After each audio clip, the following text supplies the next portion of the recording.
ان کی ہم گفتگو یا ان کا ترجمہ پڑھیں. میں چاہتا ہوں کہ حافظ ابن کثیر جو ہیں انہوں نے اس آیت کی تشریح میں جو کچھ لکھا ہے وہ آپ کے سامنے میں پیش کر دوں. اور خاص طور سے یہ خواتین حضرات آپ اس آیت کو نوٹ کیجئے گا. یہ جو آیت 71 ہے, آیت 71 ہے جو آپ کے سامنے بس ڈسپلے بھی ہو رہی ہے. یعنی اس سے پہلے تو جو کچھ بیان ہوا ہے وہ یہ ہے کہ جو لوگ یہ سمجھتے ہیں کہ آخرت نہیں ہوگی وہ غلط فہمی میں مبتلا ہیں. کیا انہوں نے دیکھا نہیں کہ اللہ تعالیٰ نے ان کو پیدا کیا ہے؟ جب وہ پیدا کر سکتا ہے تو دوبارہ بھی پیدا کر سکتا ہے. تو ایسے لوگ جو منکرین ہیں ان کا انجام یہ ہوگا کہ وہ جہنم میں جا پڑیں گے. یہ بات چل رہی ہے. اس کے بعد دیکھیے ایک دم سے الفاظ ہی آتے ہیں کہ وَإِن مِّنكُمْ إِلَّا وَارِدُوهَا كَانَ عَلَىٰ رَبِّكَ حَتْمًا مَّقْضِيًّا. اور اس کا جو ترجمہ ہے وہ یہ ہے کہ یعنی تم میں سے ہر آدمی جو ہے اس پہ وارد ہوگا, اس جہنم پہ وارد ہوگا, اس جہنم میں داخل ہوگا. اور یہ اللہ تعالیٰ پہ ایک پکا وعدہ ہے, لازم وعدہ ہے, اس کو پورا کرے گا. اور پھر ثم ننجی الذین اتقوا, اور جو لوگ اہل تقوی ہیں اللہ تعالیٰ ان کو وہاں سے نکال لیں گے یا بچا لیں گے. اس سے خواتین حضرات ہمارے ہاں ایک جو تفسیر بالروایہ کے اسکالرز ہیں انہوں نے انہوں نے اس سلسلے میں ہمیں نقطہ نظر پریزنٹ کیا ہے وہ یہ ہے کہ دیکھیے تمام انسان جو ہیں وہ جہنم میں ڈالے جائیں گے اور وہاں سے ان کو جہنم سے پھر نکالا جائے گا. جب جہنم سے ان کو نکالا جائے گا تو اس کے بعد پھر ان کو جنت میں ڈالا جائے گا. لیکن ایک مرتبہ بہرحال سب لوگ جہنم میں ضرور ڈالے جائیں گے. تو جب یہ سچویشن ہے تو پھر قرآن مجید اس سلسلے میں جو ہمیں ایک گائیڈنس دیتا ہے اس سے یہ محسوس ہوتا ہے کہ پھر جو اہل ایمان ہیں, جو نیک لوگ ہیں, ان کے ساتھ بھی یہ معاملہ ہوگا کہ وہ جہنم میں جا پڑیں گے. اور اسی سے آپ کو شاید آپ کے ذہن میں ہوگا ایک پل صراط کا جو کانسیپٹ ہے ہمارے ہاں کہ وہ جہنم کے اوپر سے ایک بال سے باریک تار ہے یا ایک دھاگا ہوگا جس کے اوپر سے تمام انسانیوں پہ گزارا جائے گا. اہل جنت جو ہیں وہ اس سے گزر جائیں گے, ان کو کوئی نقصان نہیں پہنچے گا, اور جو اہل جہنم ہے وہ گر جائیں گے. اور بعض لوگوں نے یہ کہا کہ نہیں سب ایک مرتبہ داخل ہوں گے لیکن پھر جو نیک لوگ ہیں وہ فٹافٹ نکال لیے جائیں گے. یہ وہ جگہ ہے کیونکہ اس میں جو الفاظ آ گئے ہیں وہ دیکھیے آپ اس کو ایک مرتبہ دوبارہ سے دیکھیے وہ ہے اِن مِنکُمْ إِلَّا وَارِدُوهَا, یعنی تم میں سے کوئی ایسا نہیں ہے, تم میں سے کوئی ایسا نہیں ہے. اس کا صحیح ترجمہ یہ ہوگا کہ جو نہ پہنچے گا اس پر, یعنی اس پر نہیں وارد ہوگا, یعنی جہنم پر نہیں وارد ہوگا. تو اس طرح سے پھر یہ ہمارے ہاں جو اس کی تشریح ہے آپ اس کو بھی دیکھ لیجئے.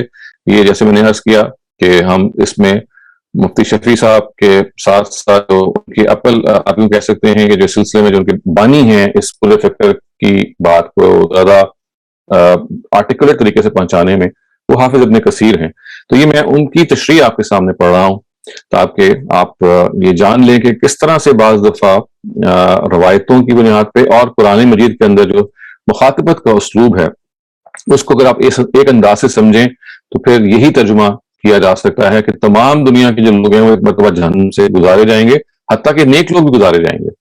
آپ یہ دیکھیے چونکہ تفسیر روایات کی ہم اسکالرس کی ہم بات اس وقت سمجھ رہے ہیں تو وہ روایتوں پر بیسڈ ہے ان کی انٹرپریٹیشن. تو یہ دیکھیے روایات سے ہم ان کی بات کو اب سمجھتے ہیں کہ وہ اس کو کیسے دیکھتے ہیں. یہ فٹ نوٹ نمبر 31 ہے جو آپ کے سامنے ڈسپلے ہو رہا ہے. یہ اسی آیت پہ ہے جو میں نے ابھی آپ کو بتائی نا, اِن مِنکُمْ إِلَّا وَارِدُوهَا, یعنی تم میں سے کوئی نہیں ہے جو اس جہنم میں داخل نہیں ہوگا یا وارد نہیں ہوگا یا اندر نہیں پہنچے گا. جو اس کی تشریح وہی کرتے ہیں کہ مسند احمد بن حنبل کی ظاہر ہے کہ یہ مسند احمد بن حنبل جو ہے یہ ایک بہت ضخیم کلیکشن ہے. آپ میں سے اکثر لوگوں سے واقف ہوں گے. یہ جو بخاری اور مسلم اور ابن ماجہ اور جو سیاستہ کی دوسری کتابیں ہیں ان سے پہلے کی کتاب ہے اور اس میں تقریباً 30,000 کے قریب روایات ہیں اور بہت ساری ایسی روایات ہیں جو ان میں سے پھر بخاری اور مسلم نے بھی لی ہیں اور بعض نہیں لی. تو یہ ایک ہمارے ہاں آپ سمجھ لیجئے کہ روایات کا ایک بہت ضخیم جو سرمایہ کی کتاب ہے مسند احمد بن حنبل ہے. اس میں یہ کہتے ہیں کہ اس کی ایک غریب حدیث میں ہے کہ ابو سمیہ فرماتے ہیں جس ورود کا اس آیت میں ذکر ہے اس بارے میں ہم میں اختلاف ہے. یعنی ورود عربی زبان میں ورود کا مطلب وارد ہونا. اب وہ کہتے ہیں وارد ہونے کا مطلب کیا ہے, تو وہ اس میں اب وہ اختلاف کو بیان کر رہے ہیں. کوئی کہتا تھا مومن اس میں داخل نہ ہوں گے, کوئی کہتا تھا داخل تو ہوں گے لیکن پھر بس سبب اپنے تقوی کے نجات پا جائیں گے. میں نے حضرت جابر سے اس بات کو دریافت کیا. یہ یعنی حضرت سمیہ یہ کہہ رہے ہیں کہ میں نے حضرت جابر بن عبداللہ جو نبی صلی اللہ علیہ وسلم کے خاص صحابی ہیں وہ کہتے ہیں کہ میں نے ان سے دریافت کیا تو آپ نے فرمایا وارد تو سب ہوں گے, یعنی تم سب کے سب اس کے اندر داخل ہوں گے اور ایک اور روایت میں ہے کہ داخل تو سب ہوں گے، ہر ایک نیک بھی اور ہر ایک بد بھی، لیکن مومنوں پر وہ آگ ٹھنڈی اور سلامتی بن جائے گی، جیسے حضرت ابراہیم خلیل اللہ پر ہوئی تھی، یہاں تک کہ اس ٹھنڈک کی شکایت خود آگ کرنے لگے گی، یعنی آگ چیخ پڑے گی کہ مجھے آپ نے ٹھنڈا کیوں کر دیا۔ پھر ان متقی لوگوں کا وہاں سے چھٹکارا ہو جائے گا۔ تو یہ دیکھیے، یہ وہی بات ہے کہ سب داخل ہوں گے، لیکن ظاہر ہے اس میں سوال ہی پیدا ہوتا ہے کہ اگر سب داخل ہوں گے تو اہل جنت نے تو چلیں، جہنم کا تو بالکل سمجھ میں آتا ہے، تو اہل جنت کا اس میں کیا قصور ہے کہ ان کو بھی جہنم میں داخل کر دیا جائے گا؟ تو یہ بتایا جا رہا ہے کہ دیکھیے داخل تو وہ ہوں گے، لیکن ان کے لیے وہ جو آگ ہے وہ بالکل ٹھنڈی ہو جائے گی، اتنی ٹھنڈی ہو جائے گی، یک ٹھنڈی کہ وہ خود پلیڈ کرے گی، وہ خود ناراضی کی اپنی ایکسپریس کرے گی کہ بھئی آپ اللہ تعالیٰ آپ نے میری اپنی نیچر سے مجھ کو محروم کر دیا۔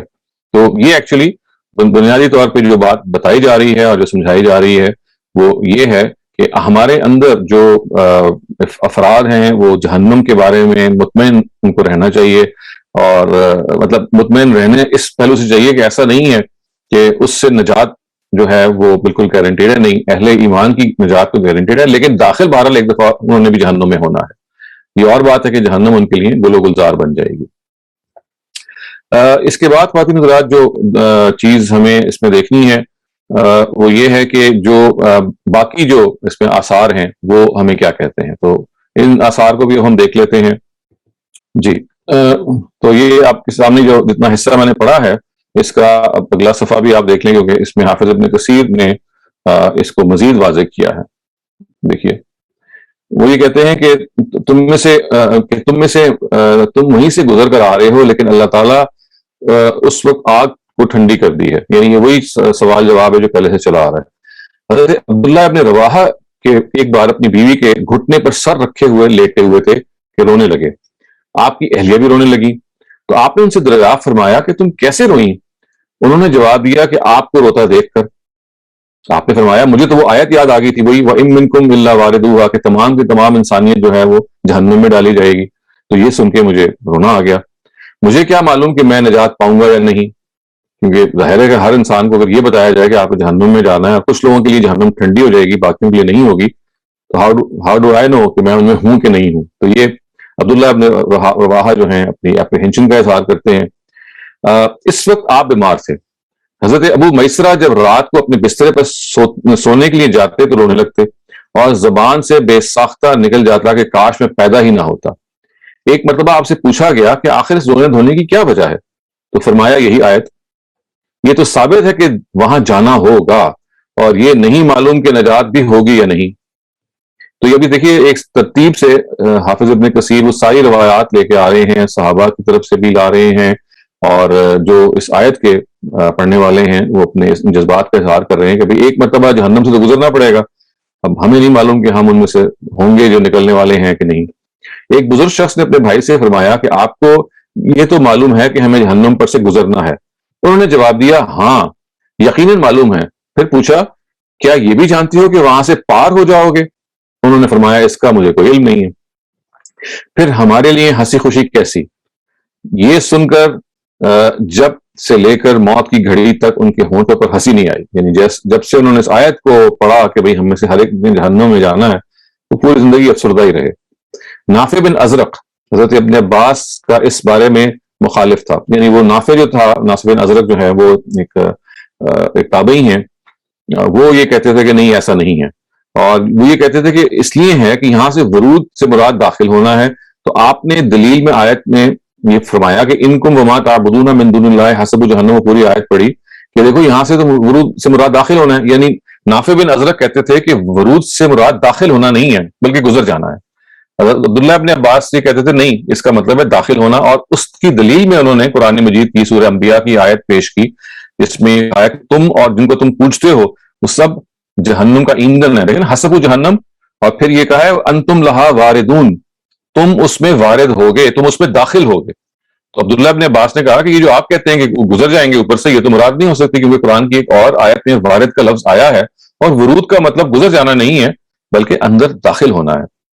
پھر آپ نے دوسری آیت تلاوت فرمائی، یعنی عبداللہ ابن عباس کی طرف اشارہ ہے، اور یہ کہا کہ دیکھیے یہ دوسری آیت بھی یہی کہہ رہی ہے کہ فَأَوْرَدَهُمُ النَّارِ، یعنی ان کو وارد کیا جائے گا، یعنی داخل کیا جائے گا۔ تو اس لیے انہوں نے آگے سے معارضہ کیا کہ یہ نہیں ہو سکتا کہ یہاں گزرنے کے مفہوم میں لیا جائے، بلکہ اس کا مطلب ہے کہ ان کو داخل کیا جائے گا. اور پھر فرمایا کہ بتلاؤ فرعون اپنی قوم کو جہنم میں لے جائے گا یا نہیں؟ بس اب غور کر لے، ہم میں سے داخل تو ضرور ہوں گے، اب نکلیں گے بھی یا نہیں یہ ایک الگ بات ہے. غالباً تجھے تو اللہ نہ نکالے گا. ابھی عبداللہ ابن عباس نے ان کو ایک لحاظ سے تعریض کی ہے کہ تم تو جانے کے ہی منکر ہو، تم تو پھر وہیں رہ جاؤ گے.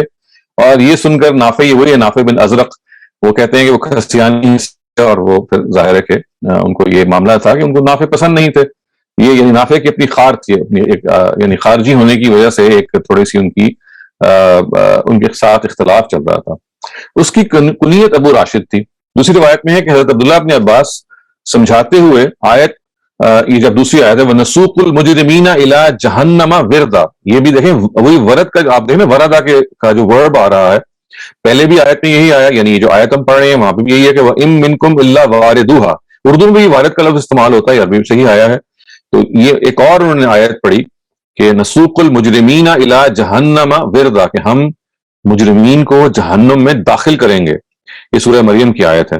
اور پھر دیکھیے آگے ہے کہ اللہ اخرجنی من النار سالما وادخلنی جنت غانما، یعنی یہ تو دعا انہوں نے کی کہ اللہ تعالیٰ مجھے جہنم سے صحیح سالم نکال لے اور جنت میں ہنسی خوشی پہنچا دے. یہ عبداللہ ابن عباس نے پھر اس کا یہ جواب دیا. اس کے بعد یہ کہتے ہیں کہ حضرت عبداللہ ابن عباس سے ابو داؤد طیالسی، ابو داؤد طیالسی بھی ان کی جو مسند طیالسی ہے یہ بھی بخاری اور مسلم سے بہت پہلے، حتیٰ کہ مسند احمد کے زمانے کی کتاب ہے، اس سے بھی پہلے، بلکہ اس سے بھی پہلے کی ہے، دوست ان کا انتقال ہوا. تو آپ یہ سمجھ لیجیے کہ ابو داؤد طیالسی کی جو مسند ہے it is one of the earliest حدیث کمپائلیشنز. تو ان سے بھی مروی ہے کہ اس کے مخاطب کفار ہیں. اچھا، وہ یہ کہتے ہیں کہ دیکھیے یہ اب آپ اس پوائنٹ کو نوٹ کیجئے کہ ایک درمیان میں عبداللہ ابن عباس کی ایک اور رائے آ گئی ہے کہ وَإِن مِّنكُمْ إِلَّا وَارِدُوهَا سے لے کے، اور جو یہاں یہ کہا گیا ہے وَنُسُوقُ الْمُجْرِمِينَ إِلَىٰ جَهَنَّمَ وِرْدًا، تو یہاں تو ورڈ مجرمین کا آ گیا نا، اس سے تو مراد ہی کفار ہیں، ساری دنیا تو اس پہ مراد ہی نہیں ہے. اس لیے اس آیت کو آپ پیش نہیں کر سکتے. جب یہ یعنی حضرت ابن عباس سے ابو داؤد طیالسی میں یہ بھی مروی ہے کہ اس کے مخاطب کفار ہیں. اکرمہ فرماتے ہیں کہ یہ لوگ ظالم ہیں. اسی طرح ہم اس آیت کو پڑھتے تھے، یہ بھی حضرت ابن عباس سے مروی ہے کہ نیک و بد وارد ہوں گے. دیکھو فرعون اور اس کی قوم کے لیے اور گنہگاروں کے لیے بھی ورود کا لفظ دخول کے معنی میں قرآن کریم کی دو آیتوں میں آیا. یعنی ورود کا مطلب یہ نہیں گزر جائیں گے، یعنی وارد ہونے کا مطلب یہ نہیں دل جس پاس اوور اٹ، بلکہ یہ مطلب ہے کہ داخل ہوں گے. اور ایک جو اختلاف جو پایا گیا اس کو بھی انہوں نے ایک لحاظ سے اس کی تنقید کی اور یہ کہا کہ دیکھیے یہ جو کہا گیا ہے کہ وہ نسوق المجرمین، تو وہاں تو الفاظ ہی مجرمین کے آ گئے ہیں، وہاں تو یہ نہیں کہا گیا کہ ساری انسانیت جو ہے وہ جہنم میں داخل ہوگی، لہٰذا یہ اس کی دلیل نہیں بنائی جا سکتی. اچھا، اب ایک اور رائے سنیے. وہ کہتے ہیں کہ ترمذی وغیرہ میں ہے کہ رسول اللہ صلی اللہ علیہ وسلم فرماتے ہیں کہ وارد تو سب ہوں گے، پھر گزرنا اپنے اپنے اعمال کے مطابق ہوگا. حضرت عبداللہ ابن مسعود فرماتے ہیں کہ پل صراط سے سب کو گزرنا ہوگا. یہی وہ پل صراط ہے جو روایات میں آیا ہے کہ یہ جہنم کے اوپر ایک سٹریچ کی ہوئی تار ہے یا ایک دھاگا ہے جسے سب لوگ گزریں گے. یہی آگ کے پاس کھڑا ہونا ہے، کیونکہ دیکھیے آیت میں آ گیا نا کہ وہ حول جہنم جسیہ، کہ وہ جہنم کے ارد گرد کھڑے ہو جائیں گے یا بیٹھ جائیں گے. تو یہ کہتے ہیں یہ جو پل صراط کا ذکر ہے یہ اصل میں اسی چیز کو بیان کرتا ہے کہ وہ اس کے ارد گرد ہوں گے اور اوپر سے گزر جائیں گے. اب بعض تو بجلی کی طرح گزر جائیں گے، انہوں نے خود جواب دے دیا، اور بعض ہوا کی طرح، بعض پرندوں کی طرح، بعض تیز رفتار گھوڑوں کی طرح، بعض تیز رفتار اونٹوں کی طرح، بعض تیز چلنے والے پیدل انسان کی طرح، یہاں تک کہ سب سے آخر مسلمان اس سے پار ہوگا، وہ مسلمان اس سے پار ہوگا جس کے صرف پیر کے انگوٹھے پر نور ہوگا، گرتا پڑتا نجات پائے گا. تو اس سے آپ اندازہ لگائیں کہ بعض روایتیں یہ کہتی ہیں کہ کچھ لوگ اتنی تیزی کے ساتھ گزر جائیں گے جو نیک لوگ ہوں گے، لیکن ایسے لوگ جو مسلمان ہوں گے لیکن ہلکا پھلکا ان میں بھی ایمان پایا جاتا ہے تو وہ بھی گرتا پڑتا گزر ہی جائے گا، نجات پا جائے گا. پل صراط پھسلنی چیز ہے، یعنی وہ ایک سلپری چیز ہے جس پر ببول جیسے اور گوکھرو جیسے کانٹے ہیں. یہ سارے درختوں کے نام ہیں جس میں یہ سارے وہ کیکٹس کی طرح کے پلانٹس ہوتے ہیں جن میں بہت زیادہ کانٹے ہوتے ہیں. دونوں طرف فرشتوں کی صفیں ہوں گی جن کے ہاتھ میں جہنم کے کھونٹے ہوں گے، جن سے پکڑ پکڑ کے لوگوں کو جہنم میں دھکیلیں گے، پش دیم ان سائڈ جہنم، کیونکہ وہ تار تو جہنم کے پیٹ کے اوپر سٹریچ ہوئی بھی ہوگی نا. تو جو اس قابل ہے اس کو اس میں سے اندر پھینک دیا جائے گا، اور باقی جو ہیں وہ گزر جائیں گے، حتیٰ کہ جو کمزور ایمان والے مسلمان ہیں وہ بھی گزر جائیں گے. حضرت عبداللہ فرماتے ہیں کہ یہ تلوار کی دھار سے زیادہ تیز ہوگا. پہلا گروہ تو تجلی کی طرح آن کی آن میں پار ہو جائے گا. یعنی پہلا گروہ کا مطلب ہے جو ظاہر ہے کہ نیک مسلمان ہیں، جو سابقون ہیں. دوسرا گروہ ہوا کی طرح جائے گا. تیسرا گروہ تیز رفتار گھوڑوں کی طرح. چوتھا تیز رفتار جانور کی طرح. فرشتے ہر طرف سے دعا کر رہے ہوں گے، خدایا سلامت رکھ، اللہ بچا لے. صحیح ہین میں، صحیح ہین سے کیا مراد ہے؟ بخاری اور مسلم کی جو دونوں کتابیں ہیں ان کو صحیح ہین کہا جاتا ہے. تو صحیح بخاری میں اور صحیح مسلم کی بہت ساری مرفوع حدیثوں میں بھی یہ مضمون آیا ہے. حضرت کعب کا بیان ہے کہ جہنم اپنی پیٹھ پر تمام لوگوں کو جما لے گی، یعنی سب کے سب لوگ جو ہیں جہنم کی پیٹھ پہ آ جائیں گے. جب سب نیک و بد جمع ہو جائیں گے تو حکم باری ہوگا کہ اہل جہنم کو تو پکڑ لے اور جنتیوں کو چھوڑ دے. اب جہنم سب سے برے لوگوں کا نوالا کر جائے گی، یعنی ان کو نگل لے گی. وہ برے لوگوں کو اس طرح جانتی ہے، پہچانتی ہے جس طرح تم اپنی اولاد کو، بلکہ اس سے بھی زیادہ. اور مومن جو ہیں وہ صاف بچ جائیں گے. They will be saved.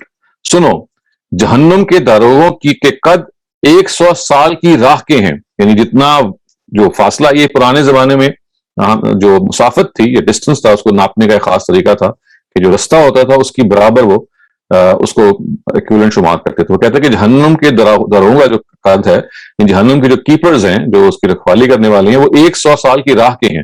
تو جتنا فاصلہ 100 سال کی راہ پہ میں ہے اتنا ان کا لمبا قد ہوگا.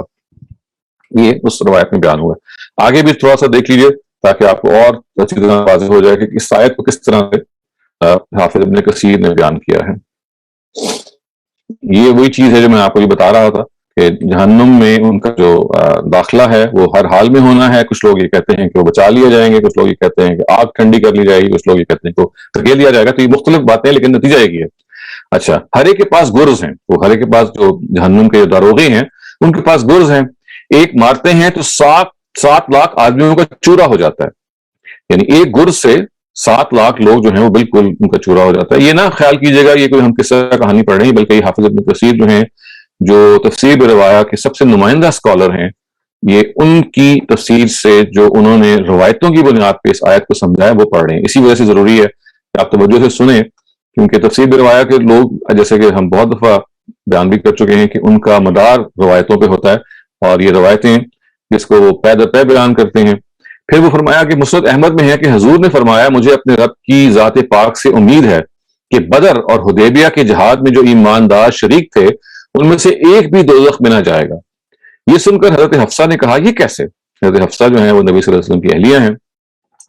تو قرآن تو کہتا ہے کہ تم میں سے ہر ایک اس پر وارد ہونے والا ہے نا. یہ تو آیت تو یہ کہتی ہے. تو آپ نے اس کے بعد کی دوسری آیت پڑھی کہ متقی لوگ اس میں سے نجات پا جائیں گے. فوراً بات تو یہ آیت ہے نا کہ ثم ننجی الذین اتقوا، یعنی پھر اللہ تعالیٰ ان لوگوں کو نجات دے دے گا جو متقی ہیں، اور ظالم لوگ اس میں رہ جائیں گے. صحیحین میں ہے کہ جس کے 3 بچے فوت ہو گئے ہوں گے اسے آگ نہ چھوئے گی مگر صرف قسم پوری ہونے کے طور پر. اس سے مراد یہی آیت ہے. ابن جریر میں ہے، ابن جریر وہی طبری ہیں، یہ جو انہی کی تفسیر کا خلاصہ ہے جو ابن کثیر نے اپنے ہاں کیا ہے. تو حافظ ابن جریر طبری جو ہیں وہ یہ کہتے ہیں کہ کوئی صحابی کو بخار چڑھا ہوا تھا جس کی عیادت کے لیے رسول مقبول صلی اللہ علیہ وسلم ہمارے ساتھ تشریف لے گئے. آپ نے فرمایا کہ جناب باری عز و جل کا فرمان ہے کہ یہ بخار بھی ایک آگ ہے، میں اپنے مومن بندوں کو اس پہ مبتلا کرتا ہوں کہ یہ جہنم کی آگ کا بدلہ ہو جائے. یعنی گویا کہ اس آگ سے جہنم کی آگ کا بدلہ ہو جائے، دنیا ہی میں تکلیف آ جائے، اور آخرت کی جو تکلیف ہے وہ ان کو محسوس نہ ہو. تو یہ ظاہر ہے اس میں کچھ تفصیل اور بھی ہے، لیکن آپ کو میرے خیال ہے بات سمجھنے کے لیے ہم نے جتنا اقتباس پڑھا وہ کافی ہے. جو بات کا پورا خلاصہ ہے وہ یہ ہے کہ جو آیت یہ کہہ رہی ہے کہ وَإِن مِّنكُمْ إِلَّا وَارِدُوهَا كَانَ عَلَىٰ رَبِّكَ حَتْمًا مَّقْضِيًّا، کہ تم میں سے ہر ایک ہے جو جہنم میں داخل ہوگا، وارد ہوگا، گزر جائے گا. اب آپ نے دیکھا کہ اس کے اندر کچھ ڈیٹیلز ہیں. کچھ لوگوں کا یہ خیال ہے کہ پل صراط پہ لوگ چلائے جائیں گے، جو فرشتے ہیں وہ اہل جہنم ہیں ان کو گرز مارے گرا دیں گے، باقی گزر جائیں گے. حتیٰ کہ ایک شخص جس کے پاؤں پر ہلکا سا نور ہوگا، مراد یہ کہ بہت معمولی جس کے اندر ایمان کی صلاحیت ہوگی، وہ بھی آخرکار گرتا پڑتا نجات پا لے گا، لیکن دوسرے جو ہیں وہ گر جائیں گے. تو اس میں جو بحث پیدا ہوئی ہے وہ یہ کہ جو وارد کا جو لفظ ہے، واردہ، یعنی عربی زبان میں واردہ ہے، یعنی وارد ہونا، اسی سے واردون بنا ہے. اس کا مطلب کیا ہے؟ تو آپ نے یہ دیکھا کہ اس میں کچھ لوگوں نے یہ کہا کہ واردہ کا مطلب یہ ہے کہ داخل تو نہیں ہوں گے لیکن گزر جائیں گے. کچھ لوگوں نے کہا نہیں، وارد ہوں گے اس کا مطلب ہے داخل ہوں گے، اور اس کے لیے جیسے آپ نے دیکھا آیتیں بھی پڑھی گئیں، اور ان آیتوں میں تو صاف ظاہر یہ ہے کہ ان کو کہا گیا ہے کہ آپ نے داخل ہونا ہے. تو اس لیے وہ ایک مائنر اختلاف ہے، لیکن جو میجورٹی ہے وہ یہ کہتی ہے کہ ساری انسانیت جہنم سے گزرے گی یا کچھ نجات پا لیں گے اور کچھ لوگ نجات نہیں پائیں گے. اور آپ نے یہ بھی دیکھا کہ اس آیت کو پڑھ کے بعض روایات میں کے اندر یہ ہے کہ صحابہ کرام بہت پریشان ہو گئے، بہت ہی ان کو جیسے آپ نے کہا دیکھا کہ وہ روتے روتے سو جاتے تھے اور اپنی بیوی سے ذکر کرتے تھے کہ جب مجھے آیت یاد آتی ہے کہ ہم جہنم میں ڈالے جائیں گے اور پتہ نہیں کہ ہمیں نجات ملے گی یا نہیں ملے گی، ہو سکتا ہے کہ ہم انہیں میں رہ جائیں. تو اس کے بعد پھر آپ یہ دیکھیں کہ نبی صلی اللہ علیہ وسلم نے بھی جو اس کی بعد میں تشریح کی، جو سب سے آخر میں آپ نے پڑھی، اس میں انہوں نے کہا کہ دیکھیے آیت جو ہے وہ تو یہ کہہ رہی ہے کہ ثم ننجی الذین اتقوا، ہم ڈالے تو سب جائیں گے لیکن کچھ لوگوں کو نجات دے دیں گے. تو سمری اصل میں پوری بات کی ہے کہ انسانیت بہرحال جہنم سے گزرے گی، اور اس جہنم میں گزرنے کا جو معاملہ ہے وہ اہل ایمان کے لیے اس طرح سے ہوگا کہ یا وہ آگ ٹھنڈی ہو جائے گی یا اس سے وہ صحیح سلامت گزر جائیں گے، یا ڈالے ضرور جائیں گے لیکن بالکل ایسے ہوتا ہے کہ جیسے مومنٹری چیز ہوگی جو ان کو محسوس نہیں ہوگی. تو یہ ایک وہ کانسیپٹ ہے جس میں جو ہم ظاہر ہے کہ آپ نے دیکھا ہوگا اپنے اوائل سے، اپنے بچپن سے سنا ہوگا کہ پل صراط پہ سب گزریں گے. تو اس پوری تشریح کے اندر جو پل صراط والی بات ہے جو آپ نے دیکھا مروی ہے، وہ سب سے زیادہ مشہور ہو گئی کہ نہیں، انسانیت کو پل صراط پہ سے گزارا جائے گا لازماً، اور اہل ایمان خیریت سے گزر جائیں گے اور اہل جہنم گر جائیں گے. تو obviously یہ ایک ایسی آیت ہے جس کے نتیجے میں ہم سب، اگر اس آیت کا ترجمہ یہی ہے، مطلب یہ ہے کہ ایک جھجری سی تو ضرور آ جاتی ہے اور ایک خوف بھی ضرور آتا ہے کہ یہ کیا معاملہ ہوگا. اور اتنی جو جس کی تشریح بیان کی جاتی ہے کہ یہ بال سے زیادہ باریک ہے اور تلوار کی دھار سے زیادہ تیز ہے، یہ کہا جاتا ہے پل صراط کے بارے میں. تو ایسی تو اگر ہم ایسی جگہ پہ پہنچتے ہیں، ظاہر مرنے کے بعد کا جو خوف انسان کو ہے بعض چیزوں میں، وہ ان میں سے ایک چیز یہ بھی ہے کہ پھر جہنم سے باہر صاحب کا پیش آنا ہے. پھر اور کچھ نہیں تو اس کی سیک ہے جو ظاہر ہے پل صراط تک پہنچ رہی ہوگی، اور بات ہے کہ اس میں سے انسان کی حفاظت بھی ہوگی. آئیے آپ دیکھیے کہ ہم جو فرائی اسکالرز ہیں وہ اس آیت کو کیسے دیکھتے ہیں. تو اس آیت کو دیکھنے کے لیے ایک مرتبہ پھر میں آپ کے سامنے اسکرین شیئر کرتا ہوں، اور اس کے لیے جو پہلی بات ہے جو استاذ امین حسن اصلاحی کہتے ہیں، وہ کہتے ہیں کہ دیکھیے یہ آیت جو ہے یہ ایک اور، اگر آیت کی تشریح یہی کی جائے کہ تمام جو انسانیت ہے وہ جہنم سے گزاری جائے گی اور اہل ایمان بچا لیے جائیں گے، تو قرآن کی ایک اور مقام ہے یہ سورہ انبیاء میں جو اس سے بالکل مخالف بات کر رہا ہے، یعنی اس سے ٹکرا رہا ہے. وہ اب ذرا اس کو سن لیجیے. وہ الفاظ یہ ہیں کہ وَاقْتَرَبَ وَعْدُ الْحَقِّ فَإِذَا هِيَ شَاخِصَةٌ أَبْصَارُ الَّذِينَ كَفَرُوا وَيْلَنَا قَدْ كُنَّا فِي غَفْلَةٍ مِّنْ هَٰذَا بَلْ كُنَّا ظَالِمِينَ إِنَّكُمْ وَمَا تَعْبُدُونَ مِن دُونِ اللَّهِ حَسَبُ جَهَنَّمَ أَنتُمْ لَهَا وَارِدُونَ لَوْ كَانَ هَٰؤُلَاءِ آلِهَةٌ مَّا وَرَدُوهَا وَكُلٌّ فِيهَا خَالِدُونَ لَهُمْ فِيهَا زَفِيرٌ وَهُمْ فِيهَا لَا يَسْمَعُونَ إن الذين سبقت لهم منا الحسنى أولئك عنها مبعدون لا يسمعون حسيسها وهم فيما اشتهت أنفسهم خالدون. اور اس کا ترجمہ بھی آپ سماعت کیجئے کہ اور قیامت کا شدنی وعدہ، شدنی کا کیا مطلب ہے؟ سرٹن، جو ہوتا ہے نا کہ جو سم واٹ میں، قیامت کا جو شدنی وعدہ ہے قریب آ گیا، تو ناگہاں ان لوگوں کی نگاہیں ٹنگی رہ جائیں گی جنہوں نے اس کا انکار کیا. دیکھیے وہ الفاظ ہیں بڑے اسپیسیفک ہو گئے ہیں کہ ان لوگوں کی آنکھیں ٹنگی رہ جائیں گی. کون؟ کہ جنہوں نے الذین کفروا. اب یہ اب سب انسانیت کی بات نہیں ہو رہی بلکہ ان لوگوں کی بات ہو رہی ہے جو ایک کفار ہیں. وہ پکاریں گے ہائے ہماری بدبختی، ہم اس سے غفلت میں پڑے رہے، بلکہ ہم خود اپنی جانوں پر ظلم ڈھانے والے بنے. اب تم اور جن کو تم اللہ کے سوا پوجتے رہے ہو جہنم کا ایندھن بنو گے. یعنی تمہارے وہ جو بت ہیں جو تم خدا کے علاوہ پوجتے تھے، وہ بھی اور تم خود بھی اس جہنم کا جو ایندھن ہے، اس کا جو تم فیول بنو گے، تم لازماً اس میں داخل ہو گئے. یہ دیکھیے ذرا پیچھے سے دیکھیے کہ کون لوگ ہیں؟ الذین کفروا، جنہوں نے انکار کیا، جو کفر پہ جم گئے، ان کے لیے کہا گیا انتم لہا واردون، تم تو اس میں سے لازماً ان میں داخل ہو گئے. اگر یہ معبود ہوتے تو اس میں نہ جا پڑتے. لو کان ہؤلاء آلہۃ ما وردوها. دیکھیں پچھلی آیت میں تو یہ آیا ہے کہ جو پوجا کرنے والے ہیں اور جن کو پوجا جاتا ہے بت یا جو خدا کے علاوہ جن کو وہ پوجتے ہیں، سب جہنم میں پڑیں گے. وہ کہتے ہیں اگر یہ خدا ہوتے تو کم سے کم یہ جہنم میں تو نہ ڈالے جاتے، وہ اپنا بچاؤ ہی کر لیتے. یہ اس پہ استدراک کیا گیا اور یہ کہا گیا کہ وَكُلٌّ فِيهَا خَالِدُونَ، یہ سب کے سب اس میں ہمیشہ رہیں گے کیونکہ پھر ان کا نکلنا نہیں ہوگا. اور پھر اس کی تشریح کی ہے کہ لَهُمْ فِيهَا زَفِيرٌ وَهُمْ مَا فِيهَا لَا يَسْمَعُونَ، یعنی اس میں ان پوجنے والوں کے لیے جانا ہوگا، یعنی چلانا ہوگا. لَهُمْ فِيهَا زَفِير، اور ان کے معبودوں کا حال یہ ہوگا کہ وہ کچھ نہیں سنیں گے. یعنی وہ ان سے پکاریں گے جی کہ ہمیں بچاؤ، لیکن وہ جو معبود ہیں وہ تو خود جہنم میں ان کے ساتھ ہی ہوں گے، تو وہ کیا بچائیں گے؟ تو یہ کہا گیا کہ وَهُمْ فِيهَا لَا يَسْمَعُونَ، وہ اس کے اندر ہوں گے لا يسمعون، لیکن ان کی بات نہیں سنیں گے. اب دیکھیے ان الذین سبقت لهم منا الحسنى اولئک عنها مبعدون، یہ ہے کہ اور ان میں سے وہ لوگ جنہوں نے نیکی کی ہے یا نیکی میں سبقت کی ہے، ان کا کیا معاملہ ہوگا؟ وہ اس سے دور رکھے جائیں گے. جن کے لیے اچھے کام کا انجام ہماری جانب سے وعدہ ہو چکا ہے، ان الذین سبقت لهم منا الحسنى، یعنی جن لوگوں کے بارے میں ہم نے یہ وعدہ کر لیا ہے کہ ان کا انجام اچھا ہوگا، اس لیے کہ ان کے اعمال اچھے تھے. تو دیکھیے الفاظ کیا ہیں؟ اولئک عنہا مبعدون، وہ اس سے دور رکھے جائیں گے. اور اس کے بعد یہ فرمایا کہ لا یسمعون حسیسہا، اس کا ترجمہ یہاں رہ گیا لیکن وہ میں کر دیتا ہوں کہ وہ اس کی آہٹ بھی نہیں سنیں گے. یعنی جو نیک لوگ ہیں وہ جہنم کی آہٹ بھی نہیں سنیں گے. وَهُمْ فِي مَشْتَهَتْ أَنفُسُهُمْ خَالِدُونَ، اور وہ اس چیز میں ہوں گے، ان کے جو نفس ہیں جس کو وہ پسند کرتے ہوں گے، اور وہ اس میں ہمیشہ رہیں گے.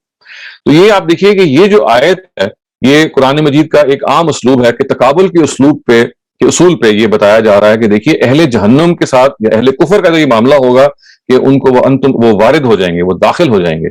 لیکن یہ کہا گیا کہ جو اہل ایمان ہیں اولئک عنہا مبعدون، وہ تو اس سے دور رکھے جائیں گے، وہ داخل ہونا تو دور کی بات ہے، they will be kept far away from it. اور پھر یہ کہا گیا کہ لا یسمعون حسیسہا، کہ وہ اس کی آہٹ بھی نہیں سنیں گے. یعنی وہ اتنے دور ہوں گے کہ جو جہنم دھاڑ رہی ہوگی اس کی آواز بھی نہیں آ رہی ہوگی. تو استاد امین احسن اصلاحی یہ کہتے ہیں کہ دیکھیے اگر آپ یہ مان لیں کہ ساری انسانیت جو ہے وہ جہنم میں ڈالی جائے گی اور اہل ایمان نکال لیے جائیں گے، تو یہ آیت تو پھر اس کے بالکل اپوزٹ کھڑی ہے، کیونکہ یہ آیت تو یہ کہہ رہی ہے کہ جو نیکوکار ہیں وہ تو آہٹ بھی نہیں سنیں گے، وہ اسے دور رکھے جائیں گے. تو یہ پھر کیسے آپ اس کو ریکنسائل کریں گے؟ اس کا پھر وہ دیکھیے جواب دیتے ہیں، جو میں آپ کو ایک مرتبہ پھر انہی آیتوں کو سامنے رکھ کے کوشش کرتا ہوں کہ جس جواب کو انہوں نے ہمارے سامنے پیش کیا وہ آپ کے سامنے بھی آ جائے. یہ دیکھیے جو آیت جہاں سے شروع ہوتی ہے ذرا اس کو پہلے ایک مرتبہ دوبارہ دیکھیے. یہ دیکھیے کہ وَيَقُولُ الْإِنسَانُ، یہ ترجمہ جو آپ کے سامنے پیش کیا گیا ہے استاد جاوید احمد قامدی کے البیان سے لیا گیا ہے. یہ ترجمہ میں چونکہ میں نے آیتیں پڑھ رہی ہیں، میں پہلے آپ کے سامنے اس کا ترجمہ پڑھ دیتا ہوں تاکہ استاد امین احسن اصلاحی کی جو بات ہے جیسے کہ ان کے شاگرد نے بیان کی وہ کس طرح سے اس آیت کو ایک اور طرح ایکسپلین کرتی ہے. وہ کیا ہے کہ انسان کہتا ہے، انسان سے وہی مراد ہے کہ یہ جو مشرکین ہیں یہ کہتا ہے کہ جب میں مر جاؤں گا تو پھر زندہ کر کے نکالا جاؤں گا. کیا انسان کو یاد نہیں ہے کہ ہم اس سے پہلے اس کو پیدا کر چکے ہیں جبکہ وہ کچھ بھی نہیں تھا؟ سو تیرے پروردگار کی قسم ہم ان کو بھی ضرور اکٹھا کریں گے اور ان کے شیطانوں کو بھی، پھر ان سب کو جہنم کے گرد اس طرح حاضر کر دیں گے کہ مجرموں کی طرح یہ گھٹنوں کے بل بیٹھے ہوئے ہوں گے. تو دیکھیے آیت کا سیاق و سباق اگر آپ دیکھیں تو یہاں مراد وہی ہیں جو کہ پچھلی آیت میں نے پڑھی نا کہ الذین کفروا، جنہوں نے انکار کر دیا تھا. گویا کہ وہ لوگ ہیں کہ جو منکرین ہیں ان کی بات بیان ہو رہی ہے، یعنی ان کی بات یہ بیان ہو رہی ہے کہ جہنم میں ان کو اکٹھا کر دیا جائے گا اس کے گرد، جیسے کہ وہ آلتی پالتی مار کے بیٹھ جائیں گے. پھر دیکھیے کیا کہ پھر ہر گروہ میں سے ہم ان کے لوگوں کو چھانٹ کر الگ کریں گے جو خدائے رحمان کے مقابلے میں سب سے زیادہ سرکشی کرنے والے ہوں گے. یعنی ان لوگوں میں سے بھی جو سرکش ہوں گے ان کو خداوند تعالیٰ اور الگ کر لیں گے. پھر کیا پھر ان لوگوں کو سب سے بڑھ کر جاننے والے ہم ہی ہوں گے. یعنی وہ لوگ جو جہنم کے گرد جمع ہو گئے ہیں ان کے گرد اللہ تعالیٰ یہ کہتے ہیں کہ ہم پھر سب کو جمع کر کے ان میں سے بھی جو جہنم کے مستحق ہوں گے ان کو ہم الگ کر لیں گے، اور کیا ہوگا کہ ان کو پھر جہنم میں وہ جا پڑیں گے، ان کو داخل کر دیا جائے گا. اب پھر دیکھیے کہا گیا کہ خدائے رحمان کے مقابلے میں اکڑ کرنے والوں تم میں سے ہر ایک اس میں لازماً داخل ہوگا. یہ ایک طے شدہ بات ہے اے پیغمبر جس کو پورا کرنا تیرے رب کا ذمہ ہے. پھر ہم ان کو نجات دیں گے جو خدا سے ڈرتے رہیں اور ان کو جو اپنی جانوں میں ظلم کرنے ڈھانے والے تھے اسی میں گھٹنوں کے بل بیٹھے ہوئے چھوڑ دیں گے. گویا کہ یہ جو وَإِن مِّنكُمْ إِلَّا وَارِدُوهَا ہے، یا آپ اس پہ توجہ کیجئے. آیت نمبر 71 کا جو ابتدائی حصہ ہے یہ ہے ترجمے میں اختلاف کی وجہ. یہاں پہ مفتی شفیع صاحب کا ترجمہ یہ ہے منکم کہا گیا نا، تو کم کی جو ضمیر مخاطب کے لیے ہوتی ہے، جمع کے لیے ہوتی ہے تم، اس کا ترجمہ ہوگا تم. تو تم سے انہوں نے کیا مراد دیا؟ ساری انسانیت. تو ترجمہ یہ کیا کہ اور اے انسانوں تم سارے کے سامنے میں سے کوئی ایسا نہیں بچے گا کہ جو اس میں داخل نہیں ہوگا. فرائض اسکالرز یہ کہتے ہیں کہ اصل میں یہ خطاب میں صرف براہ راست تبدیلی آ گئی ہے. پہلے انڈائریکٹ طریقے سے کہا گیا کہ دیکھیے اہل جہنم کے ساتھ یہ معاملہ ہوگا اور یہ معاملہ ہوگا، اور پھر ان کو مخاطب بنا لیا گیا اور یہ ان اہل جہنم کو کہا گیا کہ تم میں سے یہ جو لوگ داخل ہوں ایسا کوئی نہیں ہوگا جس سے بچے گا نہیں. گویا کہ وَإِن مِّنكُمْ إِلَّا وَارِدُوهَا کے جو الفاظ ہیں they do not relate to the entire mankind. اس لیے کہ پیچھے جو بات ہو رہی ہے وہ اہل کفر کی بات ہو رہی ہے. تو مغالطہ کہاں سے لگا ہے کہ جب تم کا ورڈ آ گیا اور تم کی ضمیر میں جمع آ گئی all of you, تو اس سے یہ محسوس ہوا کہ جیسے all of you کا مطلب ہے all of mankind, جبکہ یہ قرآن کا خاص اسلوب ہے کہ پیچھے جو لوگ تذکرہ ان کا چل رہا ہوتا ہے بعض دفعہ ان کا غائب کے طریقے پہ تذکرہ ہوتا ہے اور پھر ایک دم سے ان کو مخاطب کر لیا جاتا ہے, انہیں کو مخاطب کیا جاتا ہے all of you, which means people who were just mentioned beforehand. تو یہاں اگر بات کو آپ نے سمجھ لیا یہاں تک تو اس سے صاف معلوم ہو جاتا ہے کہ وہ ام منکم سے مراد ساری انسانیت ہے ہی نہیں. یعنی یہ جو پوری کی پوری سٹوری ہے پل صراط کی یا جہنم کے داخل ہونے کی, قرآن اس کے خلاف کھڑا ہے. قرآن مجید تو یہ کہتا ہے کہ یہ جو کہا گیا وَإِن مِّنكُمْ إِلَّا وَارِدُوهَا, یہ انسانیت تو کہا ہی نہیں گیا, یہ وہ اہل کفر کو کہا گیا ہے جن کا پچھلی آیتوں میں ذکر ہے. صرف یہ ہے کہ قرآن مجید کیا کرتا ہے, ان کو مخاطب کر لیتا ہے. تو یہ قرآن مجید کی مخاطبت کے خاص اسالیب میں آپ کو یاد ہوگا جب ہم نے قرآن مجید کا ایک کورس پڑھا تھا انڈرسٹینڈنگ دا قرآن, اس میں بھی میں نے ایکسپلین کرنے کی کوشش کی تھی کہ مخاطب کی جو تبدیلی ہوتی ہے یہ ہوتی رہتی ہے. بعض دفعہ ان لوگوں کو غائب کے صیغے میں تذکرہ کیا جا رہا ہوتا ہے انڈائریکٹ طریقے سے, اور ایک دم سے کسی چیز کو ایمفسائز کرنے کے لیے ان کو مخاطب کر لیا جاتا ہے, یعنی ان کو. تو اس کا یہ مطلب نہیں کہ ساری انسانیت کو. اور پھر یہ بھی آپ کو یاد ہوگا کہ یہ ایکسپلین کرنے کی کوشش کی گئی تھی قرآن مجید بنیادی طور پہ ایک ڈائیلاجک ٹیکسٹ ہے, یعنی ایک بک آف ڈائیلاگس. اور ڈائیلاگ کس کے درمیان ہو رہا ہے, ان لوگوں کے درمیان جو وہاں موجود تھے. ساری انسانیت وہاں موجود نہیں تھی, مطلب اس میں تو بھی پیدا ہونا تھا. تو وہ لوگ جو وہاں موجود تھے ان کو پھر پلٹ کے کہا گیا کہ تم اور تم میں سے بھی وہ جنہوں نے انکار کر دیا ہے, تم سب کے سب اس جہنم کے اندر داخل ہو گئے, کوئی بچے گا نہیں. اور اس کو پھر مزید تقویت ملتی ہے ان آیات سے جو بھی ہم نے پڑھی سورہ انبیاء کی, کہ دیکھیے کہ جو اہل ایمان ہیں اولئک عنہا مبعدون, وہ اس سے دور رکھے جائیں گے. یعنی they will not even hear the voice or the sound of hell, کیونکہ جہنم کے بارے میں یہ آیا نا کہ وہ دھاڑے مار رہی ہوگی. تو اولئک عنہا مبعدون, تو اگر تو انہوں نے اوپر سے گزرنا تھا تو پھر تو یہ آیت کا مطلب نہیں بنتا نا کوئی, کہ پھر تو ظاہر کو آواز تو آ رہی ہوگی جہنم کی. پھر اولئک عنہا مبعدون کا مطلب بھی ٹھیک نہیں ہے کہ ان سے دور رکھے جائیں گے. یہاں تو یہ اگر آپ ترجمہ یہ کریں گے کہ اوپر سے گزارے جائیں گے اور ایک ترجمہ یہ کریں گے دور رکھے جائیں گے, تو یہ تو متضاد ترجمے ہو جائیں گے. اس وجہ سے منکم کا جو ضمیر ہے یعنی تم, یہ بنیادی طور پہ اہل کفر کے لیے نہ کہ ساری انسانیت کے لیے.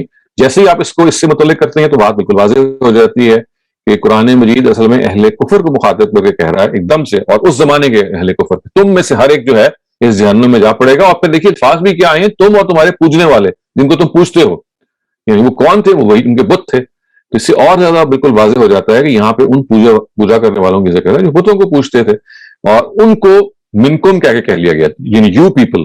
تو یو پیپل کا ایک خطاب کبھی بھی اس جگہ کو ہمیں نہیں سمجھنا چاہیے کہ مینس انٹائر مینکائنڈ, کیونکہ آپ جب انگریزی میں اردو میں آپ ترجمہ کرتے ہیں نا تو اس کا ترجمہ یہ بنتا ہے اور تم میں سب لوگ. تو یہ تم میں سب لوگ کا کیا مطلب ہے, تم جہنمیوں میں جو اس وقت موجود ہیں جو جنہوں نے انکار کر دیا وہ سب لوگ, نہ کہ ساری مینکائنڈ, نہ کہ انٹائر مینکائنڈ.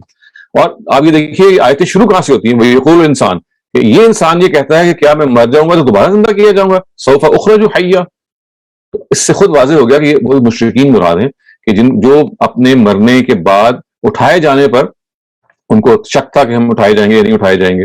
تو اس لیے خواتین حضرات جو چیز ہم اس بارے میں سمجھیں وہ یہ ہے کہ مخاطبت کا جو اسلوب ہوتا ہے وہ جب آپ کے سامنے آ جائے تو don't think that it is meant for entire mankind, it is meant for the people who are engaging in that dialogue. یہ بات بھی ہم نے جانی ہے کہ اللہ تعالیٰ جب ڈائیلاگ کرتے ہیں تو موجود جو عربیہ میں اس وقت لوگ تھے ان کے ساتھ ڈائیلاگ کریں گے نا, میں اور آپ تو موجود نہیں تھے, یعنی وہاں پہ جو زندہ موجود تھے ان کو کہا جا رہا ہے. تو قرآن ایک زندہ مکالمے کی کتاب ہے.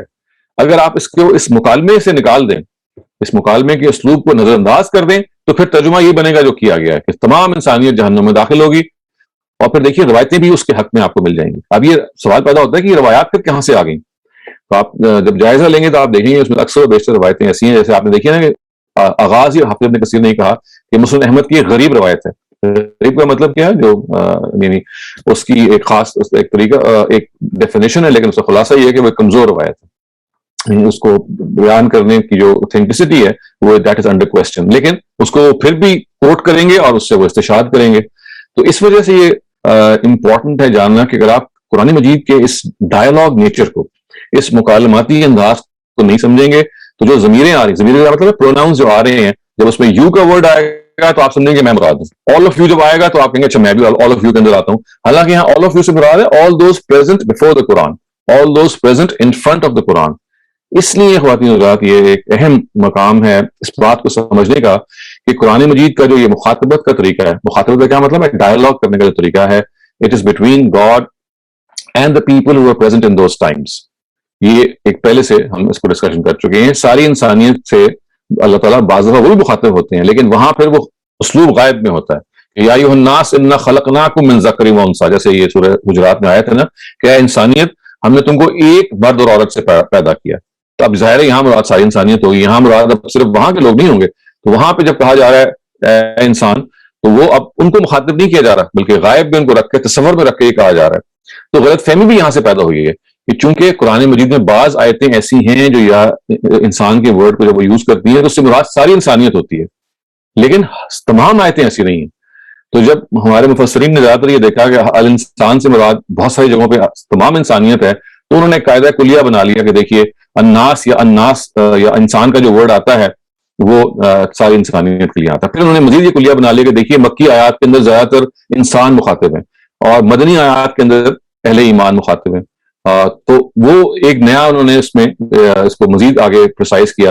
اور جب یہ آپ اس کو کر لیں گے جنرلائز, تو پھر اس میں آپ یہ کہیں گے دیکھیے مکی آیات جو ہیں وہ بہت جنرل ہیں اور جو مدنی آیات ہیں وہ بہت اسپیسیفک ہے. حالانکہ جو مکی آیات میں جو ورڈ انسان استعمال ہوا ہے ضروری نہیں کہ وہ تمام انسانیت میں استعمال ہوا ہے, وہ بھی جیسا کہ میں نے عرض کیا کہ بعض دفعہ ضرور ہے کہ ساری انسانیت میں استعمال ہو جاتا ہے, لیکن کئی مرتبہ وہ صرف اور صرف ان سامنے کھڑے والے لوگوں کو کہہ کے یہ کر لیا جاتا ہے.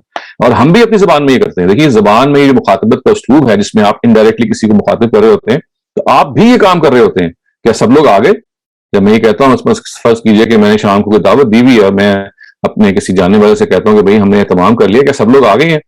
اب سب لوگ سے مراد ظاہر مجھے بھی پتا ہے, میرے جاننے والے کو بھی پتا ہے کہ جن کو انوائٹ کیا گیا تھا وہ سب لوگ آگے کہ نہیں آگے. اگر میں اس سے ترجمہ یہ کروں کہ تمام دنیا کے لوگ آگے ہیں, ظاہر حماقت ہوگی. تو سب کا جو ورڈ ہے جب استعمال کیا جاتا ہے کانٹیکسٹ کے اندر, تو اس سے مراد وہ سب ہیں کہ جو زیر بحث ہیں. تو جب یہ یہاں کہا گیا کہ وَإِن مِّنكُمْ إِلَّا وَارِدُوهَا کہ تم میں سے سب لوگ جہنم میں داخل ہوں گے, مراد ساری انسانیت نہیں ہے بلکہ یہ جو مجرمین ہیں جہاں پہ کھڑے ہوئے ہیں. اور وہ لفظ آ گیا وہاں پہ مجرمین, پھر وہاں لفظ آ گیا الذین کفروا, یہ سارے معالم ہیں, یہ سارے سائنز ہیں. اور پھر انسان پہ الف لام آ گیا ہے. اور پھر مزید یہ ہے کہ دوسری آیتیں یہ بتا رہی ہیں کہ اہل ایمان تو اس سے کوسوں دور رکھے جائیں گے, وہ تو جہنم کی آواز نہیں سنیں گے, کجائیے کے اوپر سے گزارے جائیں. تو یہ خواتین حضرات میں چاہ رہا تھا کہ آپ کے سامنے اس کی کچھ تفصیل آ جائے اس مقام کی. میں اپنی بات کو یہاں پہ مکمل کرتا ہوں اور آپ کے سوالات کے لیے حاضر. السلام علیکم خواتین حضرات اور استاد محترم, بہت بہت شکریہ. بہت ہی انٹرسٹنگ انٹرپریٹیشنز تھیں جو آج ہم جس کا تجزیہ کریں گے. اصول یہ ہوگا کہ ہم ایک وقت پہ ایک سوال کریں اور ٹاپک سے ریلیٹڈ سوال کریں. اگر جب وہ سوالات ختم ہو جائیں گے تو پھر ہم ان ریلیٹڈ سوالات بھی کر سکیں گے. اگر آپ کی بات واضح نہیں ہوئی ہے ایک سوال میں تو آپ دوبارہ اسی کے مطابق اس کو واضح کرنے کے لیے بات کر سکتے ہیں.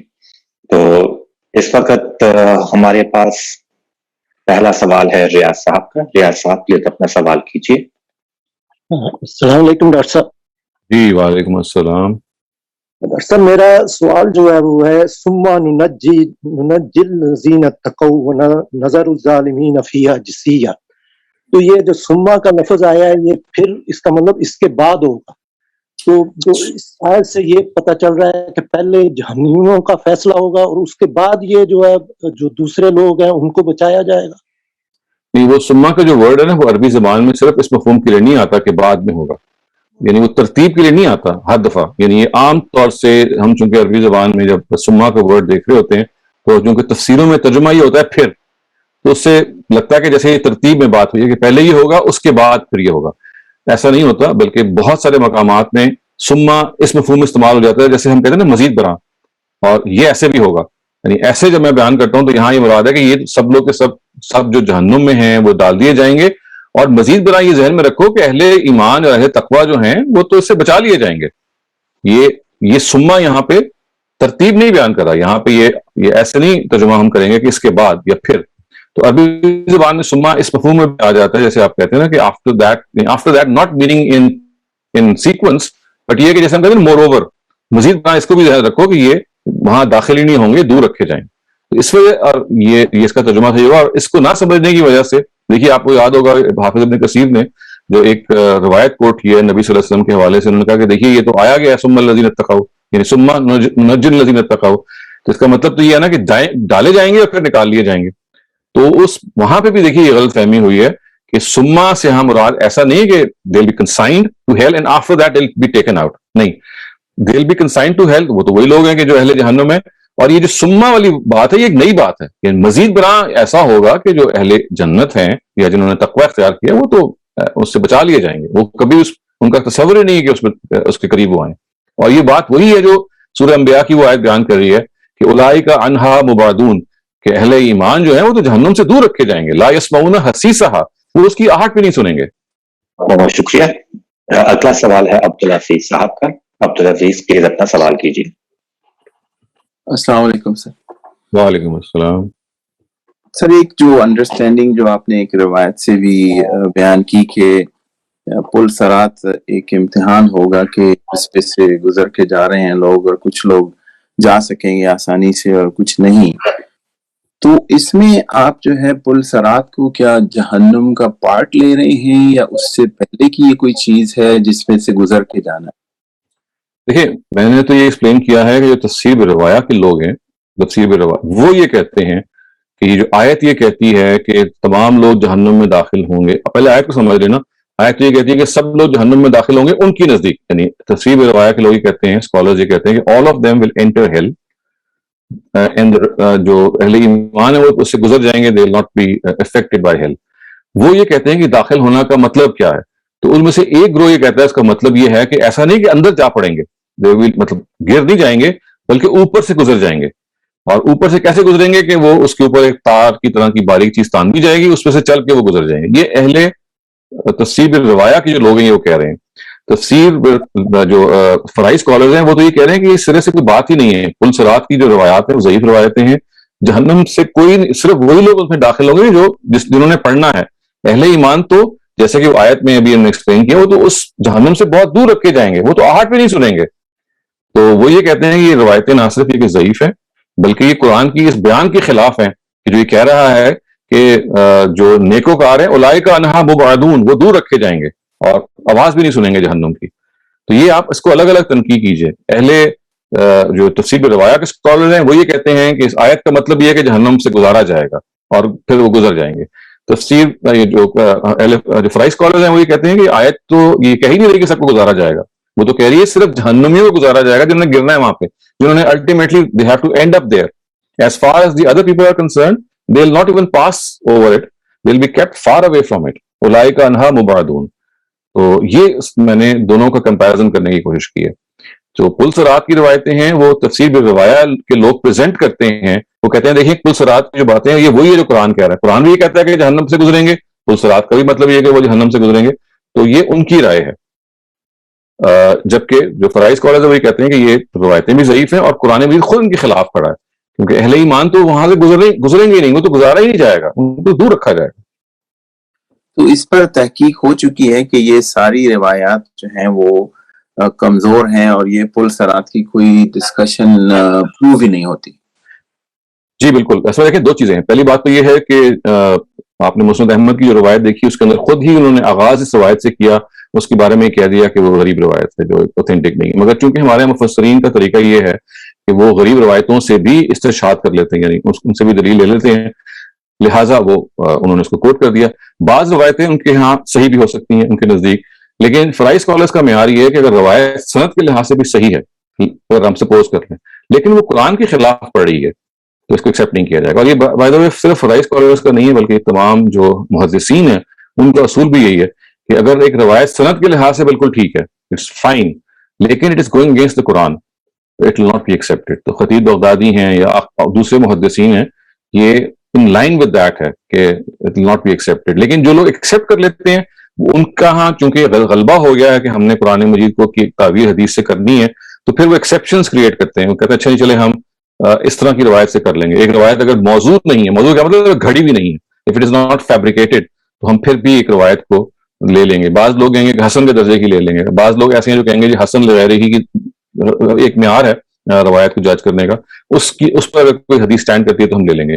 تو اس طرح سے چونکہ ان کا اسکول آف تھاٹ یہی ہے کہ آپ نے حدیث کو لازماً you have to take it into account.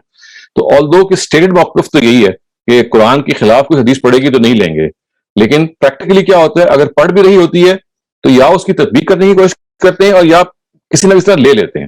اور یہ وہی مینٹل سیٹ اپ ہے کہ آپ نے روایت کو ہر حال میں قرآن کی تشریح میں لینا ہے. لیکن سر اگر اس کو یہ ایک تو یہ کہ اگر ضعیف ہے, کمزور ہیں ساری چیزیں, تو پھر تو لیتے ہی نہیں ہیں. لیکن اگر یہ کسی طرح سے یہ کہیں کہ یہ پارٹ نہیں ہے جہنم کا, تو پھر تو ایک امتحان ہے کہ جو جہنم سے پہلے وہ کلیئر کر رہا ہے کہ کچھ لوگ جو اس میں جانے والے ہیں وہ گر جائیں گے اس میں, یا جو بھی ہو جائے گا. لیکن اگر اس کو ہم ریجیکٹ ہی کر دیں تو پھر تو دوسری بات ہے. ریجیکٹ ہی کرنا پڑے گا. اس کی وجہ یہ کہ وہ صحیح بھی ہیں. تو قرآن دیکھیں ایک اور جگہ کیا کہہ رہا ہے, وہ کہہ رہا ہے, میں بھی بار بار میں آیت کو پڑھ رہا ہوں کہ اولئک عنہا مبعدون, جو نیکوکار ہیں وہ تو اس سے کوسوں دور رکھے جائیں گے, وہ آہٹ بھی نہیں سنیں گے. جہنم کی دھاڑ قرآن مجید میں جگہ جگہ بیان ہوئی ہے کہ وہ دھاڑے گی, چیخے گی, چنگاڑے گی. تو ظاہر ہے جو گزریں گے ان کو تو آواز آئے گی, جو قریب ہوں گے ان کو بھی آواز آ جائے گی. یہ تو یہ کہا جا رہا ہے کہ اہل ایمان تو کوسوں دور ہوں گے, اس کو تو ان کو جہنم کی آواز بھی نہیں آئے گی. تو یہ تو انہی لوگوں کے لیے ممکن ہے کہ جو جہنم کے پاس بھی نہیں ہوں گے. تو اگر آپ یہ کہیں کہ پل صراط صرف جہنمیوں کے لیے ہے تو وہ ایک الگ بات ہے, حالانکہ وہ ایک پھر بھی ڈیبیٹیبل ہے کیونکہ پل صراط کی روایتیں اس طرح سے اسٹیبلش نہیں ہے. لیکن دیکھیں تعویل یہ کی جا رہی ہے کہ پل صراط ہر ایک کے لیے ہے. all mankind will pass over hell, all mankind. میں بار بار دیکھیں یہ کہہ رہا ہوں کہ ان کے جو الفاظ ہے وَإِن مِّنكُمْ إِلَّا وَارِدُوهَا, there will be none except all of you who will pass over this hell. یہ ہے وہ ترجمہ کر رہے ہیں. فرائز اسکالرز کہہ رہے ہیں یہ جو ام منکم کے جو ورڈ ہے they are not meant for all انسانیت, all mankind. They are meant for people who are being discussed in the context. اور وہ کون ہے, وہ اہل جہنم یا وہ لوگ ہیں جنہوں نے کفر کیا ہے, تو ان کو مخاطب کر کے کہا جا رہا ہے. یعنی پہلے وہ غائب کی شکل میں تھے کہ دیکھو وہ یہ لوگ ہیں, وہ یہ لوگ ہیں, پھر ایسے ان سے بات کر لی جیسے وہ سامنے کھڑے ہیں, ہاں اور تم لوگ سارے کے سارے اس میں داخل ہوں گے. تو یہ ایک زبان کا اسلوب ہے جس میں بعض دفعہ غائب کو جو پہلے سے چلا آ رہا ہے اور ایک کانٹیکسٹ میں ہے اس کو مخاطب کر لیا جاتا ہے. اگر آپ اس اسلوب سے واقف نہیں ہوں گے اور اس آیت کو آپ کانٹیکسٹ سے سیور کر کے صرف اتنا ہی دیکھیں گے تو آپ کو لگے گا جیسے تمام لوگوں کو کہا جا رہا ہے. لیکن اگر میں پیچھے سے سیاقوں سے بات کو سبٹریکٹ کر لوں اور صرف اتنی آیت پڑھوں کہ تم میں سے ہر آدمی جو ہے وہ جہنم میں ڈالا جائے گا, تو میں اس کا ترجمہ تو یہی سمجھوں گا نا کہ ساری انسانیت مخاطب ہے. تو یہ مخاطبت کے یا ڈائلاگ نیچر آف دا قرآن کا جو یہ اسلوب ہے, اگر آپ اس کو you don't take it into account and you don't take into account other verses of the Quran which explicitly say that the righteous shall not even hear the sound of hell, یہ تبھی پھر ہو سکتا ہے. بہت شکریہ سر, بہت شکریہ. ہم آگے چلتے ہیں. اگلا سوال ہے اکرم بھٹی صاحب کا. سر پلیز اپنا سوال کیجیے. السلام علیکم سر. جی والے سر مجھے یہ ہے کہ روایتوں میں آیا ہے پل صراط اور جہنم کے فرشتوں کے قد اور ان کے گرز, قرآن پاک میں کہیں بھی ایکسپلیسلی ذکر ہے اس کا؟ نہیں, ایسا کوئی ذکر تو نہیں ہے, لیکن اگر یہ روایات اگر ٹھیک بھی ہو تو کوئی یہ بعید نہیں ہے, کیونکہ دیکھیے یہ تو وہ ان لوگوں کے لیے ہیں کہ جن کو سزا ملے گی. تو جہنم کے بارے میں بہت ساری ایسی صحیح روایتیں ہیں جو بتاتی ہیں کہ وہاں جو سزا کے مختلف درجات ہوں گے. اور بائی دا وے قرآن یہ بھی بتاتا ہے کہ جہنم کا مطلب ایسی جگہ نہیں ہے جس میں ہر جگہ آگ ہی آگ ہوگی. تو سورہ موعود میں سورہ بروج ہے اس میں ہی بتا دیا گیا ہے کہ جہنم کا ایک بہت بڑا جو حصہ ہے عذاب کا وہ آگ ہوگی. آگ کے علاوہ بھی بہت ساری اور سزائیں ہیں جو دی جائیں گی. تو اگر ان میں سے گرز مارے جائیں گے مثال کے طور پہ, یا جیسے قرآن مجید میں اور جگہ پہ آیا کہ لہو مقام من حدید, یعنی جو لوہے کی جو ہیمرز ہیں, ہتھوڑے ہیں, وہ ان کے ساتھ مارے جائیں گے. تو یہ سب چیزیں ہیں, تو قرآن میں اس کا ذکر ہے. تو اس وجہ سے یہ ذہن میں ہمارے ذہن میں تصور یہ آتا ہے کہ جہنم کا ذکر ہے مطلب صرف آگ ہی آگ ہوگی, اور اگر آگ میں انسان جل رہا ہے تو مزید گرز کیا مارنا ہے اس کو. جبکہ صحیح بات یہ ہے کہ آگ بھی ہوگی اور آگ کے علاوہ اور کمپارٹمنٹس بھی ہیں اور ایریاز بھی ہیں جہاں آگ کے علاوہ مختلف طرح کے اور عذاب دیے جائیں گے. تو اس لیے اس کا جواب یہی ہے کہ جی اور جگہوں پہ اس کا ذکر آتا ہے کہ گرز ہوں یا ہتھوڑے ہوں یا اس طرح کی چیزیں ہوں. گرز اتنے سخت ہوں گے اور ایک ماریں گے تو اتنے لاکھ لوگ مر جائیں گے. جو ہے کہاں سے یہ وہ تفصیل ہے کہ جو ضعیف روایتوں میں بیان ہوئی ہے, جو ایڈڈ چیز ہے. لیکن اتنی بات ضرور ہم مان سکتے ہیں کہ بھئی ایسا کچھ نہ کچھ ہوگا. یہ کہ ایک گرز سے 70 لاکھ چورا چور ہو جائیں گے, this is something which is debatable and can be debatable. لیکن جو اصول ہے وہ یہی ہے کہ بھئی اہل جہنم کے لیے قرآن مجید سے معلوم ہوتا ہے کہ بہت سخت سزا ہوگی, اور آگ کے علاوہ بھی سزائیں ہیں. مطلب it's not just hell fire, hell consists of other punishments as well. اور جو پل صراط کا آپ نے بھی 2-3 بار ذکر کیا, وہ جو